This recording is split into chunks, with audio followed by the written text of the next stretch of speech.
Bonjour, la paracha qu'on lira Be'ezrat Hashem ce Shabbat, parachat Va'era. Dans le Midrash, dans notre paracha, on raconte, c'est rapporté aussi dans la Gemara, dans le Talmud, que les Égyptiens, ils ont parti attaquer les Béné Israël, les Juifs, devant Alexandre le Grand, en lui disant que les Juifs, ils ont pillé toute l'Égypte, ils ont pris toute la richesse d'Égypte, et tout ça c'était, on leur a prêté, et on aimerait qu'ils nous rendent toute notre richesse qu'ils nous ont pris à l'époque de la sortie d'Égypte. Là-bas, on raconte que au moment que les Juifs, ils ont entendu ça, il y a quelqu'un qui s'appelait Pessissa, qui a demandé aux bénis Israël de les laisser y aller leur répondre.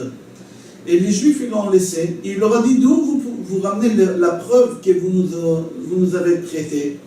Ils leur ont dit, c'est marqué dans la Torah, c'est marqué dans la paracha, que Akadosh Baruch Hu, il vous a dit, Vesha'ala isha mishchenta ou megarad betak le kesef ou klezav, que vous allez vous emprunter de vos voisins des ustensiles d'argent, d'or. C'est marqué, emprunter, il faut rendre. Alors les Juifs, le Juif, Pessissa, il leur a dit, vous ramenez la preuve de la Torah. Alors moi aussi, je vais vous ramener de la Torah la preuve que vous nous avez pris 600 000 Juifs comme esclaves pendant 400 ans ou pendant 210 ans. Ça dépend depuis quand on commence à compter l'esclavage. Mais venez, on va dire pendant 210 ans d'esclavage. Faites les comptes, 600 000 personnes esclaves, pendant 210 ans, combien ça fait? J'aimerais que vous nous payiez. Et après que vous allez nous payer sur notre esclavage, on va vous rembourser la différence. Les Égyptiens leur ont dit, laissez-nous le temps de réfléchir et on reviendra. 3 jours passent, 4 jours passent, les Égyptiens ne reviennent pas. Les Juifs, ils ont parti chercher les Égyptiens et ils ont vu que les Égyptiens, ils se sont sauvés parce qu'ils ont compris qu'ils ont tout perdu. Là-bas, la Gemara dit qu'ils ont laissé les champs remplis de fruits, des légumes, la maison remplie de biens, ils se sont sauvés, ils ont eu peur d'Alexandre le Grand. Et les Juifs, ils ont eu une bracha cette année parce que cette année, c'était l'année sabbatique. Ils ne pouvaient pas travailler la terre. Et là, les Égyptiens, ils ont travaillé, ils ont fabriqué, ils ont tout fait dans leur terre, on a le droit de prendre. Comme ça, là-bas, hein, on raconte. Rav Shvadron, Zichrono Livracha, pose la question et il dit, les Juifs, ils se sont enrichis, pas seulement à la sortie d'Égypte, au moment qu'ils avaient la plaie de l'obscurité, et au moment qu'ils ont sorti d'Égypte, et aussi Bizatayam sur la mer, pas seulement là-bas. Il y a aussi une plaie que les Juifs ils se sont enrichis. Au moment de la plaie du sang, au moment que les Juifs ils buvaient de l'eau pendant la plaie du sang, les Égyptiens ils voyaient que les Juifs a de l'eau, et ils demandaient donne-moi ton verre. Et les Juifs ils lui donnaient le verre, et au moment que les Égyptiens ils prenaient le verre, l'eau elle s'est transformée en sang. Alors l'Égyptien ils demandaient aux Juifs comment ça se fait. Et il lui a dit, il faut payer. Les Juifs, ils avaient peur de leur demander de l'argent, mais il faut payer. Et l'Égyptien, il lui donnait une petite pièce. Et le sang, il restait sang dans sa main. Et il comprenait que ça ne suffit pas, il donnait jusqu'à ce que c'est arrivé à une somme importante. Et le sang, il transformait en eau. Et comme ça, les Égyptiens, ils ont pu boire de l'eau, ils payaient beaucoup d'argent. Et les Juifs, ils se sont enrichis de cette plaie-là. Alors Rav Shvadron pose la question, comment ça se fait que d'après le Midrash qu'on a rapporté, et d'après la Gemara que j'ai rapporté, que les Égyptiens ils ont attaqué les Juifs devant Alexandre le Grand, qu'ils ont demandé qu'on leur rend tout ce qu'ils nous ont prêté, comment ça se fait qu'ils n'ont pas demandé aussi l'argent de cette arnaque, de la plaie du sang? Les Juifs ils ont pris beaucoup d'argent, comment ça se fait qu'ils n'ont pas réclamé ça aussi? Alors là-bas dit comme ça, c'est rapporté dans Midrash Rabbah, Perektet Pasuk Yud, que en réalité les Égyptiens, ils n'ont pas demandé l'argent devant Alexandre le Grand pour la simple raison qu'eux-mêmes ils ont donné. Ce n'est pas les Juifs, eux ils ont venu demander qu'est-ce qu'on leur a prêté. Ils n'ont pas voulu demander qu'est-ce que les Égyptiens ils ont payé. Les Égyptiens ils ont payé quelque chose. En échange ils ont eu quelque chose. Alors ils n'ont pas à leur donner, à leur rendre l'argent. C'est pas juste.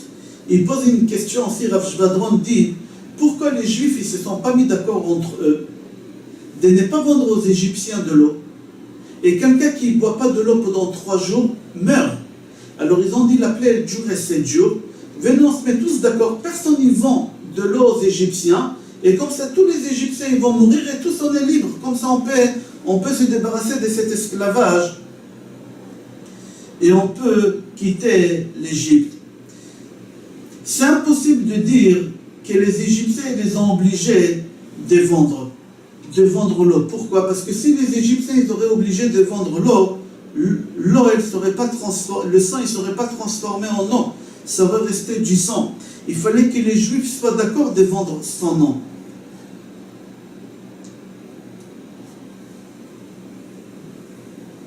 Rav Shvadron dit qu'il n'était pas possible qu'un Égyptien achète tout le Nil, un Égyptien riche, il serait allé voir tous les Juifs, il aurait dit voilà, je vous donne une très grande somme d'argent, je rachète le fleuve, le Nil, et comme ça, toute l'eau, tout le sang qu'il y a dans le Nil, il va se transformer en eau. Ce n'était pas possible de faire ça. Pourquoi? Parce que Akadosh Baruch Hu, il a voulu que chaque Égyptien paye par rapport à l'argent qu'il avait chez lui. Au moment que l'Égyptien il a payé au maximum qu'il pouvait payer, il y a que Dieu qui pouvait savoir ça, alors l'eau, le sang il s'est transformé en eau. Paro, il voit tous ces miracles-là et il continue comme il ne s'est rien passé, il ne s'inquiète pas du tout. Chaque fois, Paro, il trouvait une réponse physique pour cette plaie-là. Pour la plaie du sang, il leur a dit c'est pas une plaie, c'est n'importe quoi. Même les sorciers les plus petits, ils ont pu transformer l'eau en sang. Concernant la grenouille, exactement la même chose. Ma femme, elle a réussi à transformer le bâton en serpent. Ma femme, elle a pu fabriquer aussi des grenouilles. C'est n'importe quoi. Ah, pour les poux, c'est pas du ciel. Partout il y a des poux. Allez dans le jardin d'enfants, vous allez voir tous les enfants, ils ont des poux naturellement. On n'a pas besoin que ça soit une plaie. Ok, c'était une maladie qui s'est développée par hasard à cette époque parce qu'il fait très chaud. Les enfants ils transpirent et c'est pour ça qu'il y a autant de poux. Concernant les bêtes sauvages ils sont venus d'Afrique, ils sont venus de tous les autres endroits vers l'Égypte à cause de la clim. La clim elle les a ramenés vers ici. Concernant la peste, tout simplement, c'est la grippe aviaire. Pour chaque plaie, par an, il a trouvé quelque chose. Rabbi Yaakov Galitzki, Zecher Tzadik Bekadosh Livracha, dit qu'au moment qu'on veut s'accrocher à quelque chose, on s'accroche même sur quelque chose qui ne peut pas nous sauver. Un exemple, quelqu'un qui se noie dans la mer, il va avoir une allumette, il va essayer de s'accrocher à cette allumette-là pour essayer de sauver sa peau, parce que c'est la seule chose qu'il a. Et c'est exactement pareil, la seule chose qu'il avait, c'était quoi? C'est de trouver des réponses autour de tout, mais ne pas reconnaître que c'est la main de Hachem dans tout ça.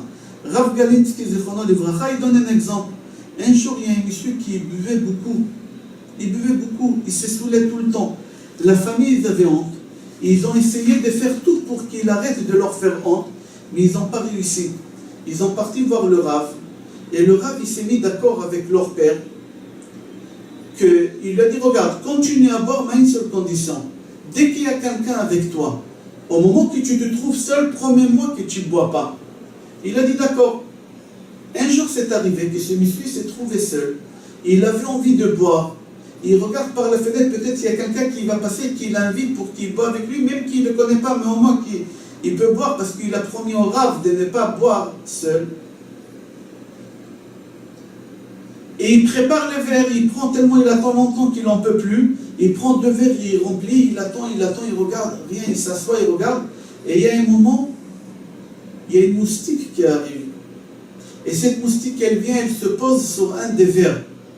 Et le bonhomme, il lui dit, bonjour, je t'ai attendu tellement longtemps pour que tu bois avec moi. Sois mon invité, allez, bois. Et lui, il prend le verre et il boit. Et il lui dit, dis-moi, je vois que tu n'as pas soif, toi, tu ne veux pas boire, mais moi, je veux boire encore une, le temps que tu bois la tienne. Et il a bu encore, il a fini la bouteille. Rav Galitzki, il a dit que c'est sous-là, il s'est accroché, il s'est mis une raison, une idée dans sa tête, que la mouche, elle va boire. C'est fort. Une mouche, elle ne boit jamais. d'alcool. Mais lui, il s'est mis à l'idée. Pourquoi? Parce que c'était la seule chose qu'elle a pu lui donner, l'autorisation de boire. Paro, c'est exactement la même chose. Toutes les choses qu'on peut donner comme réponse pour les plaies, il les a données. D'après la nature, d'après le physique, d'après le chimie, d'après tout. Mais, ce n'est pas Dieu. Il n'y a pas la main de Dieu dans ça. Je n'ai pas besoin de laisser partir les béné Israël d'Égypte. Je les garde comme esclaves. Paro, il était comme ces sous-là. Le sou, il s'est accroché à une mouche. Lui aussi, il s'est accroché à ses idées bêtes que toutes les choses, ils ont ramené les plaies, mais ce n'est pas la main de Dieu. Dans la vie, ça nous arrive aussi des fois qu'on doit faire quelque chose, mais on essaie de repousser cette chose à ne pas la faire. Et on trouve toutes les raisons du monde pour ne pas faire cette chose. Et Chachamim disent que c'est une erreur. Pourquoi repousser quelque chose au lendemain si tu peux le faire aujourd'hui? Même si c'est quelque chose qui peut attendre. Mais si tu peux le faire maintenant, fais-le maintenant. N'y trouve pas toutes les réponses du monde entier pour repousser les choses. C'est pas bien. Si tu fais les choses dès que possible que tu peux les faire, tu vas réussir dans la vie. Paro, il a fait le contraire. Il ne faut pas se conduire comme lui. À la fin, on voit où il est arrivé. Je vous souhaite Shabbat Shalom, Bracha Ve'atzlacha et Kol Tov.